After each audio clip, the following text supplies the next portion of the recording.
IPL 2025లో Punjab Kings జట్టుపై 141 పరుగుల తుఫాన్ innings ఆడిన యువ బ్యాటర్ అభిషేక్ శర్మ ప్రస్తుతం వార్తల్లో ట్రెండింగ్ గా నిలిచాడు. టీ20లో అరంగేట్రం చేసిన తర్వాత అంతర్జాతీయ క్రికెట్లో కూడా సెంచరీలు సాధించాడు అభిషేక్ శర్మ. అభిషేక్ శర్మ టీ20లో అరంగేట్రం చేసి ఇప్పటి వరకు అంతర్జాతీయ క్రికెట్లో 2 సెంచరీలు సాధించాడు. టీమిండియా తరపున ఎమర్జింగ్ ప్లేయర్ గా దూసుకు వెళ్తున్నాడు. అయితే కొంతకాలం క్రితం ఒక మోడల్ ఆత్మహత్య కేసులో ఈ భారతీయ క్రికెటర్ పేరు కూడా తెరపైకి వచ్చింది. అసలు విషయం ఏంటో ఈ వీడియోలో తెలుసుకుందాం. ఫిబ్రవరి 2024లో 28 ఏళ్ల మోడల్ తాన్యా సింగ్ సూరత్లోని తన ఇంట్లో ఆత్మహత్య చేసుకుంది. దర్యాప్తులో ఆమెకి భారత క్రికెటర్ అభిషేక్ శర్మతో సంబంధం ఉందని తేలింది.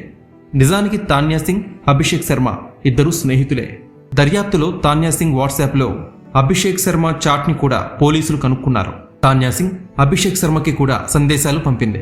దానికి భారత క్రికెటర్ అభిషేక్ శర్మ సమాధానం ఇవ్వలేదు.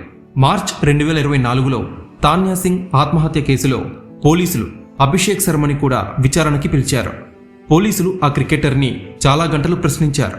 అయితే పోలీసులు ఎలాంటి ప్రశ్నలు అడిగారనే విషయం తెలియలేదు. కానీ ఈ ఆత్మహత్య కేసులో అభిషేక్ శర్మకి క్లీన్ చిట్ లభించింది. 24 ఏళ్ల అభిషేక్ శర్మ ఇప్పటి వరకు భారత జట్టు తరపున 17 టీ20 మ్యాచ్లు ఆడాడు. ఇందులో అతని స్ట్రైక్ రేట్ 193, 535 పరుగులు చేశాడు. 2 సెంచరీలతో పాటు అభిషేక్ 2 అర్ధ సెంచరీలు కూడా చేశాడు. అభిషేక్ శర్మ 2018లో ఐపీఎల్లో అరంగేట్రం చేశాడు.